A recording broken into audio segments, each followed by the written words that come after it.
Welcome to RPN, the new show that nobody asked for. I'm your host, Robbie Silber, and this week, I'm drinking bleach. Let's jump into the news. Travis Scott had a live concert on Fortnite this week, including a performance of Sicko Mode that helped set the Guinness World Record for the most white kids saying the N-word at the same time. There was snowfall in New York this week. Oh, sorry, I read that wrong. There was a large gathering of snowflakes in New York this week protesting the stay-at-home order. Olive Garden offered to edit fake prom photos for high school seniors, helping to fulfill every high school senior's prom night fantasy of going to Olive Garden. Georgia Governor Kemp announced that on Friday, April 24th, businesses such as gyms, hair salons, and bowling alleys will be allowed to reopen for business.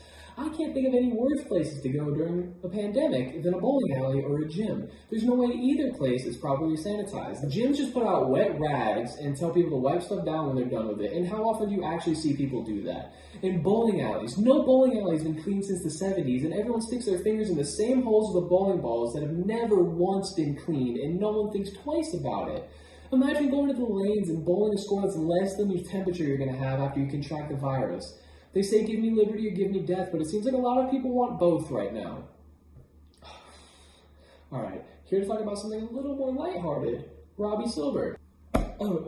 Thanks, Robert. You're really good at this and really handsome. People should give you more credit. So, this week I watched this movie, SPF 18 on Netflix. So, imagine a surfer movie entirely set in Malibu, where the first line is, when you grow up in LA, real life and the movies can get a little mixed up. And the last line is, real life isn't always like the movies. Sometimes it's better. Both of those are narrated, if you couldn't tell. Which is more than half the movie is narrated. There's more narration than actual dialogue, which is a surefire sign that they just didn't know how to actually show a story. They were just gonna be like, here's the plot, here's the plot, here's the plot.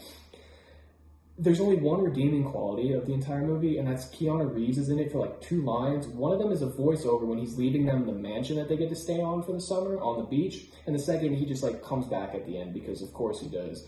That's probably what they spent their entire budget on, but I couldn't find that out because the budget isn't anywhere. I spent an hour looking for it, but it's hidden. They just don't want me to find out anything more about this tremendous waste of movie and money. I mean, imagine the budget for this thing being $16 million and just making no money back because it's awful. The production quality is so bad. There's so many filler shots of just the waves crashing on the beach or just random places in Malibu, but it's they didn't get the permits to shoot in any of the places in Malibu, so all the filler shots are just drive-bys, and they're not steady, they're not stable, they're just random drive-bys of spots in Malibu. Horrible.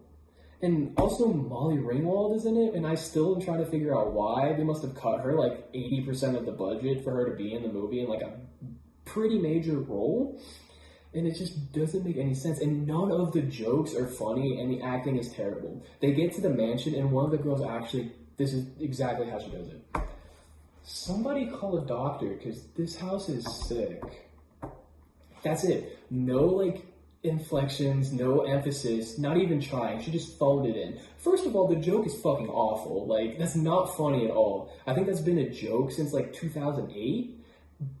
But, at least put some emphasis on it. Walk in and, ham it up and be like, yo, somebody call a doctor, because this house is sick. But no, they just phoned it in, which is what they do for the entire movie. And there's not really any plot to it at all, except they go surfing a little bit, which, of course they go surfing. They're on the beach. They're going to end up surfing. But that's, the whole story. There's no redeeming qualities about it at all. It's a tremendous waste of an hour and 15 minutes, and that's why I want everybody to watch it.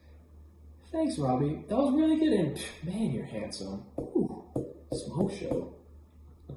Attorney General William Barr described the stay-at-home orders as disturbingly close to house arrest, making him yet another white person who does not understand what being arrested is like because it will never happen to him.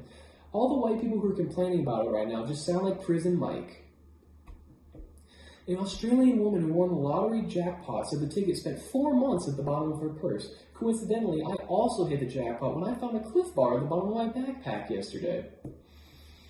A North Carolina farm is renting out animals, including a miniature donkey, to join Zoom meetings, just in case your Zoom meeting needs another ass.